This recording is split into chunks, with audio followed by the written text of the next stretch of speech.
mà hồi dám cái đi14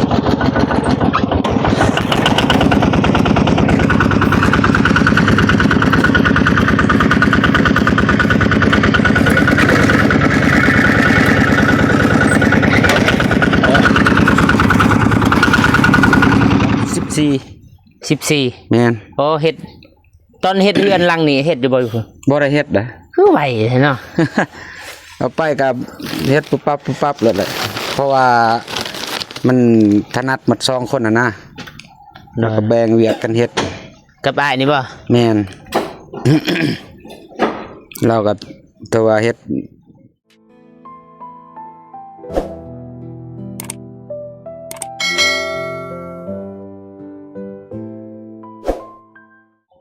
โอเคพี่น้องเปิดภาพมาเนาะที่บ่ฝนอีกมื้อนึงพี่น้องวันนี้บ่ได้มาหาทางไอ้แดงเพิ่นเนาะว่าทางอ้ายเพิ่นก็ไม่เฮ็ดเวียกอยู่บ้านนี่แต่ว่าทางบ่ฝนบ่ได้มาโอเคพี่น้องก่อนอื่นหมดก็กราบทักทายสบายดีเด้อสวัสดีพ่อแม่พี่น้องเบิดสุขทุกคนบ่อยู่ภายในและก็ต่างประเทศเนาะก็ยินดีต้อนรับเข้าสู่ช่องบ่ฝนลาวใต้คือเก่าคือเดิมพี่น้องมื้อนี้บ่ฝนก็ได้เดินทางมาอัปเดตบ้านน้องน้ำฝนเนาะพี่น้องเนาะหลังจากบริมาประมาณกะไล่มือเติบเลยพี่น้องประมาณได้ละทิศนึงว่าทางไอ้แดงก็ยุติแล้วก็ไปเฮ็ดเฮือนช่วยเรือทางพุ่นแล้วก็ว่านี่ทางไอ้พุ่นก็ได้เข้ามาดำเนินแต่ว่าบ่ฝนบ่ได้เข้ามาอัปเดตนะพี่น้องเนาะมื้อนี้บ่ฝนก็ได้มีโอกาสแล้วก็ได้มาอัปเดตให้พ่อแม่พี่น้องผู้ใหญ่ใจบุญได้เบิ่งเนาะว่าเฮือนน้องน้ำฝนไปหอดใส่แล้วพี่น้องโอเคไปจะได้ก็ไปเบิ่งไปชมนำกันเย็นก็ดิ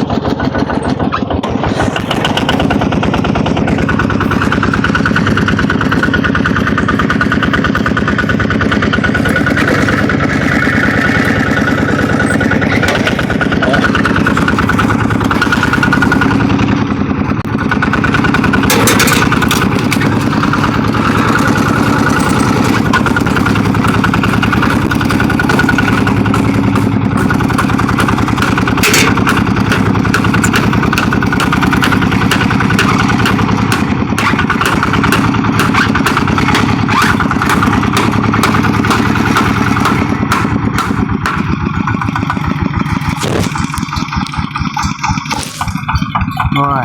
รถ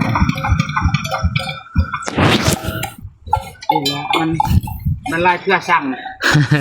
ลำบากตัวเองก็เลยเรื่อยใหม่กับ3 เมตรมันบุกเข้ากันเต้โน่นน่ะก็4 เมตรสั่งไม่เจ้า3 เมตรกับ4 เมตรคือกันตัวนี้เท่าไร70บ่นี่สิเอาตัวสูงแต่มันบ่มีมันต้องได้สั่งมันโดนอีกเอาตัวแมทซาวลองแทกเบิ่งฮอดลุมได้บ่แมทซาวกลัวตัวนี้ฮอดนี่บ่กันบ่ามันบ่เทิดกับมันปูนเท่แล้วเทปอันนึงเนาะ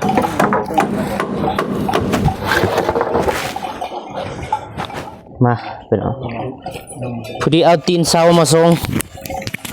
พอตีนเสาเก่ามันบ่อยากสูงปานใดพี่น้องมัน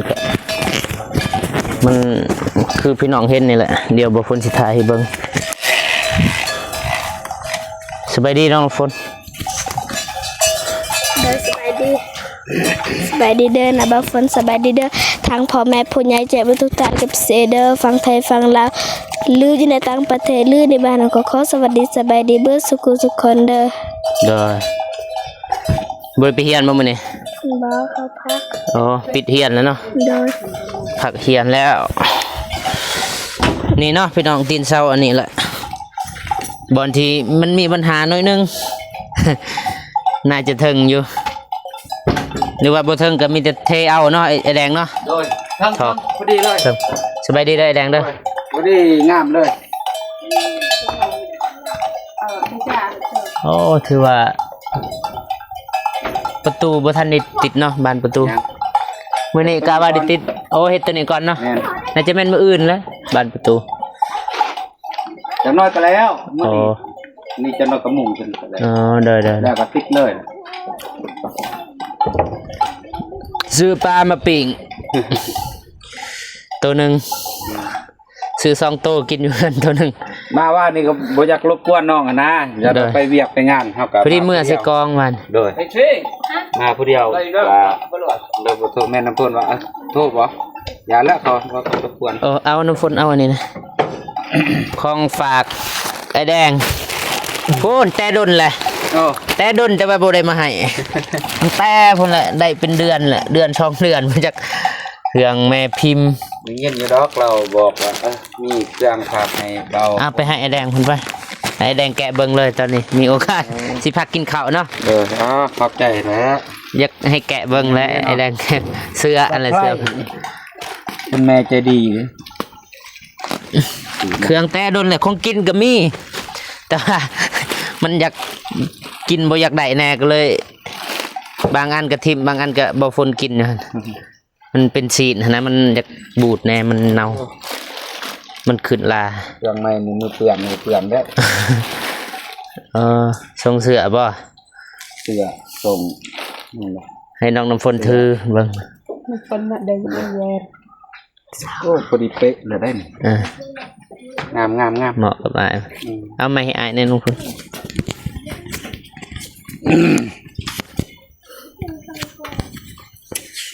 เสื้อคือกันเนาะนี่หรือว่าต่างวะให้น้องน้ำฝนถือก็ได้จังบ่เปื่อ ซองโตคือกัน นะ จะได้ใส่ตัวช่องโตคือกันเขาสิว่าเสื้อบริษัท ลายพื้นเติบไปได้1 2 3 4 5 6 7พื้น 7โต ตัว โอเคญาติให้น้องน้ำฝนใส่ครับ ขอบใจแม่เลยเด้อ ได้ ที่มาผาด โอ้เฮ็ดเฮือนอยู่หั่นจักมื้อง านอยู่หันบ่ ไป 14แม่น 14โอ้เฮ็ดตอนเฮ็ดเฮือนหลังนี่เฮ็ดอยู่บ่อยู่พุ่น บ่ได้เฮ็ดเด้อ คือไหวเนาะ เอาไปกับเฮ็ดปุ๊บปั๊บเลยแหละเพราะว่ามันถนัดหมด2คนน่ะนะแล้วก็แบ่งเวียกกันเฮ็ด กับอ้ายนี่บ่ แม่น เราก็ตัวเฮ็ดเป็นแหละเราก็เก่งกว่าคอยอีก วัยรุ่นเนาะไว แม่นก็เลยไว เด้อเอาเมียนำ ดินทรายคันบ่พอก็มีอยู่เฮือนมีอยู่ โด ก็เลยเอามาหน่อยเดียวนะคันบ่พอแล้วจังเอาไป มัน เติม น่าจะบ่พอแล้วเพราะว่าเฮาสิ เด้อ ออกหันอีกหน่อยนึงนะพอปะเกือบหมด มีอยู่ซ้ำสอบหนึงยัน2สอบ เพื่อนน้องฮะเฮ็ดตีนก็ได้เป็นพิเศษ ตัวนี้บ่พอบ่ไม่เสร็จ แม่น ประมาณจักเสร็จบ่ ไล่นี่ประมาณเบิ่งก่อน 8 10 บ่ถึง บ่ถึงเกือบ8ตัวสิเฮ็ดมันต่างบ่ได้ แม่นเพอสิเฮ็ดบางตาล ไม่เส้นบางตาบ่ ไม้ตัวนี้มันก็ บาง บ่ ตา เส้น เอาไม้อันนั้นเฮ็ดบ่ไม่แปะได้ ได้คือกัน หรือว่าเอาไม้แปะสื่อหรือว่าเอาเสื้อลายซะ โอ้สิล่ะ เอาคันว่าอันน่ะก็สิเอาไม้แป้นนี่เฮ็ดอันเป็นไม้เส้นก็ได้ตอกไปข้างน่ะ เด้อ ก็เอาไม้สลาและบางตา มันจะงามเนาะ แม่น เอาเซาลงสบายดีเด้อพ่อเฒ่าเด้อ สบายดี ลืมซื้อ M100 บางอยากขี่รถอันนี้มา มาสัมภาษณ์ มาฮอดพี่โอ้ลง M100 อดซะ ได้ เอาน้ำฝน ดู มาอีก มา มาหาเอาใหม่ก่อนใหม่มาสดได้ เก็บแอลแล้วเอาลง ออกคลิปเลยนี่ โอ้เอาลงนี่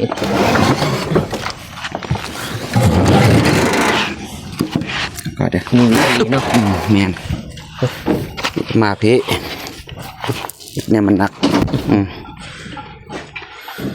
เส้นหนึงไรไปได้ บ่ทันหู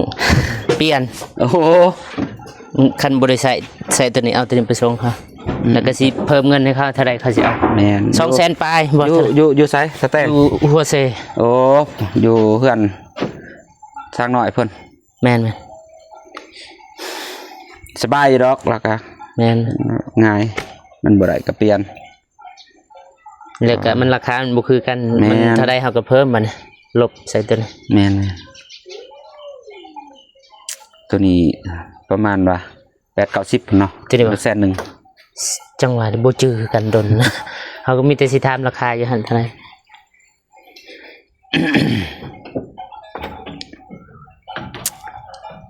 ในปึ๊บมีอยู่จดไว้แต่ว่าบ่ได้อ่าน นี่ก็มีแตะม่างตัวนี้ออกแล้วจังหน่อยให้พ่อม่างเด้อพอเด้อม่างออกเลยแล้ว เด้อ นี่ก็มีแต่เอาตีนตัวนี้ซุบใส่กันแล้วเฮาได้คำแล้วจังหน่อย บ่เป็นหยังหรอกเนาะเบื้องหนึงคัน เอ้ยบ่เป็นหยัง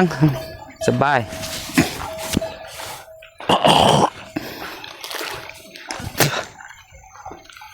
ใส่ไม่ขาวตัวนี้บ่ได้กบเว้ย มาน้ำฝนผู้ฝากกินข้าวกันบ่ ก็ยังบ่ทันได้หิวจักโมงเลยดิ 11:30น แม่นบ่หิวหรอหิวก็กินแล้วเว้ย บ่ฝนกินแล้วมีแต่อ้ายๆกินข้าวเพิ่น ตอนนี้ที่กินมาชิดาคิวเป็นคือรถลิ่ง บ่ได้ นี่ท่านนี่ สบายเนาะ ชิดาสั่นแล้วเพิ่นบ่ได้ยากเด้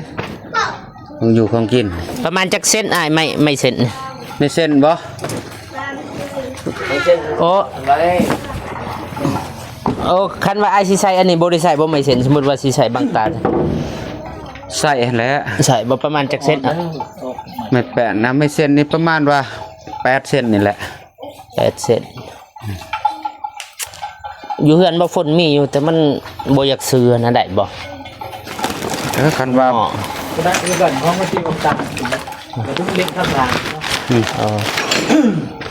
สำใดสำหนึงเนาะ ได้ทุนอะไรเนาะ ได้เลย อยู่เฮือนบ่เฒ่าก็มีเราก็ยืมของเราไปก่อนเป็นไรก็ใส่เหล้า แป๊บนึง นี่ไงเด่งไงกาแฟมาเนี่ยไม่เลยมันจะไม่ดึงไอ้เนี่ย อ่า นี่เด็ก โอเค บัดเฮาสิเฮ็ดแล้วอ้าวไม่เส้นบ่พออีกเลย จักเท่าไรสร้างเพิ่นเอามาให้นั่นน่ะ 10เส้นบ่10เส้นนะมันกระสันนะมันเฮ็ดมันบ่ได้ปานใดตัวนี้ก็บ่ถึงสามเฮาเลยเอาไม้ตัวอื่นมาใส่ สังกะสีอย่างเงี้ยสิแม่บอก 4เมตรอันนั้นเบิ่งเดี๋ยวไม้เบิ่งไปพุ่นใส่ไม่เส้น ประมาณนี้เนาะพี่น้องเนาะ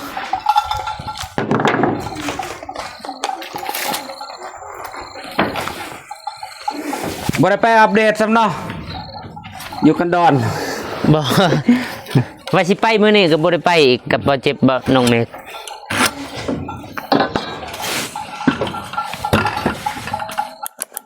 นัดกันเด้ว่าสิไปมื้อนี้เมื่อวานนี้อยู่นำกัน กับเบาเจ็บบ่ แม่นบ่เจ็บน้องเมฆอยู่ อืม จักขัน1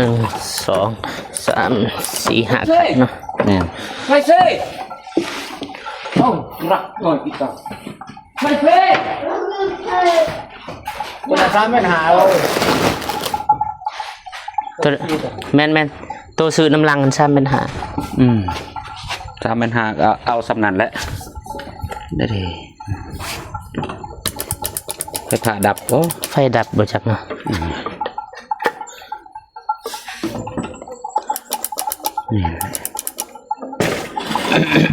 บ่ได้บ่ บอก ยึดไว้เลยจนไฟดับไปเถอะมันแรงจะปลดเลย เลยดับ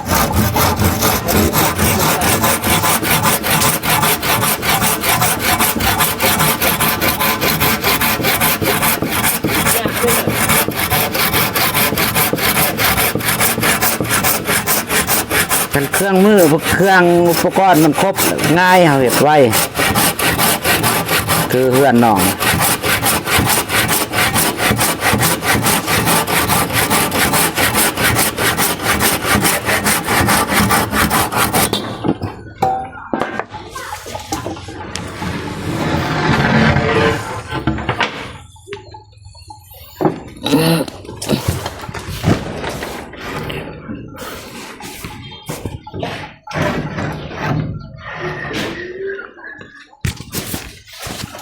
ทมิดว่าสิเอาแบบลูกบิดแบบอันนึง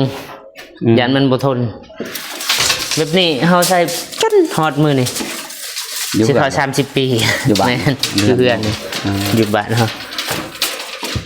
แม่ก็ว่าเน้นความทนซะบ่เน้นงานปานนี้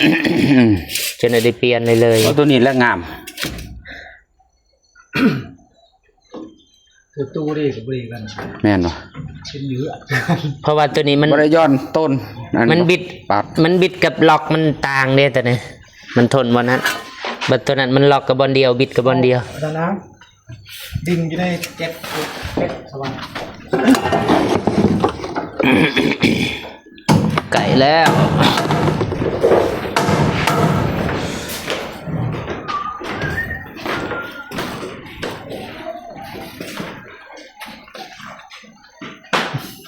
ยังแต่ติดบ้านประตูเนาะ4 บานแล้วก็บ้านใหญ่ เด้อ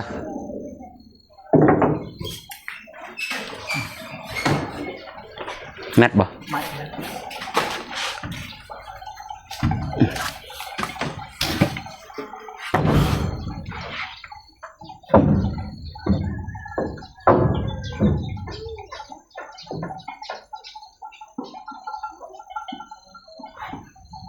มันจะคดมันจะเงาะแบบนี้แหละ ไม่เสร็จอยู่เลยแต่ว่าบางอันก็กลัวนี้อีกแต่ว่าเอาตัวงามๆนะ ได้อยู่ปาดเอาบ่ได้ลายนะนี่กับเอาซ้ำนี้เลยล่ะตัวนี้ก็ได้นี่มาบังซะนี่ โอ้ให้มัน ส้หง เสมอกันไปนี่บ่ เนี่ยให้มันเสมอกันเอาก็ตอกบางตาใส่ นั่น แหละ จักเส้นชามบ่ถ้า8บ่ทัน เพราะว่าซ้ำนั่นแล้วบางทีก็เหลือก็สิเฮ็ดตัวนี้อีกเด้มองเหยียบมองอันน่ะจับขอบขอบก็สิยั่งอยู่เทิง ไม่เส้นบ่ ยังเส้นหนึ่งบ่เบิ่งก่อนจำได้มันบ่พอแล้วจังว่ากัน เด้อ เอามา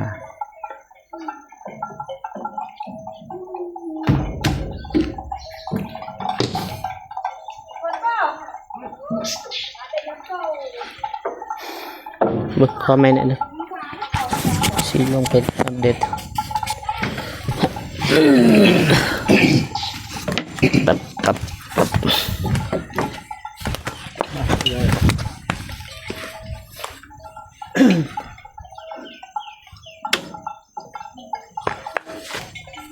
ไทยมือปึ๊กนะ นี่แต่ไม่ได้ทงตัว ก็ไม่อยู่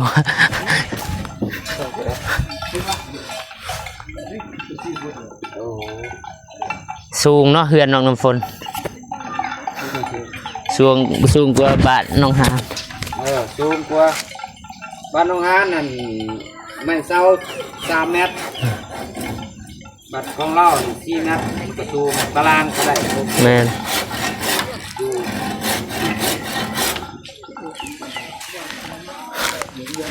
คือคนเมาเหล้าเนาะเจ้า ผมเดือนบ่ได้ได้บ่มาก ไฟดับบ่บ่ได้ฝน ไม่ได้ปะนะ บ่ฮู้ ก็ไปเบิ่งติ อย่ากูไหน กินหมาแล้วก็ไม่จมูก กูศพมาเตะมากูปลอดภัยแล้วแก้วลา คือไฟดับสบายดีน้องมุนตาบ่จะเป็นอย่างหน้าจะเป็นหยังนี่นะเบิ่งกล่องหน้าเป็นอย่างบ่เป็นหยังจะไปเฮ็ดหยังมาบอกติจะว่าบ่เป็นบ่เป็นหยังคือว่าบ่เป็นรถล่ม รถล่มบ่ต้องฝนขี่รถถีบบ่ป้ากาแฟมานี่น้องฝนขอบคุณขอบใจผู้ใหญ่ที่เคยช่วยเหลือเนาะ โดยขอบคุณเด้อทางพ่อแม่ผู้ใหญ่ใจบุญที่ช่วยเหลือโลกขอคอยทางพ่อแม่ผู้ใหญ่ใจบุญเล็บเสจงอยู่เย็นเป็นสุขสุขกายสุขใจขอให้สุขภาพแข็งแรงความเจ็บจะแสดงความไข้จะมีขอให้ทางให้มีปังตลอดปีตลอดชาติไม่เฮาจัดได้ถึงนอนคอยเดินมือตื่นคอยได้เงินแสนยางเก่งแค่ค่อยได้เงินล้านยางกลางบ้านคอยเป็นมหาเศรษฐีอย่าเจ็บอย่าจนพอครัวเด้อนาบ่าวฝนเบิดถึงมาใส่บนรถไตเด้อเธอสะพานบนกับใจหลายๆเด้อสาธุ ครับ เอาอ่ะใช่ไปเลยปัดได้ไปเลยไปเลยผิดเลยมันเสียงดังมอดก่อนจะปัดเลยมันจะปัดเลยนี่เพื่อนมอดกันที่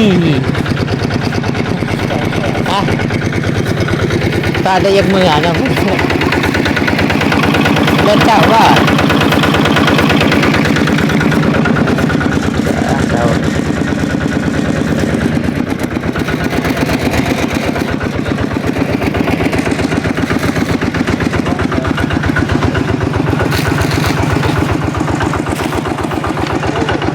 ไปล่ะ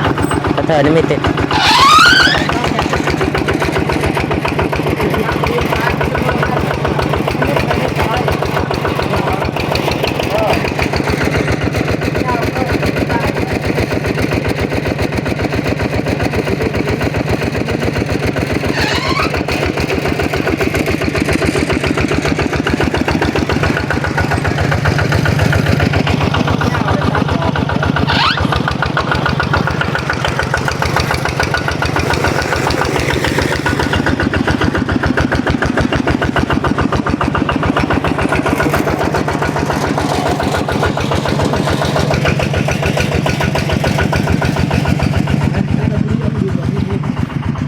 โอเคเนาะพี่น้อง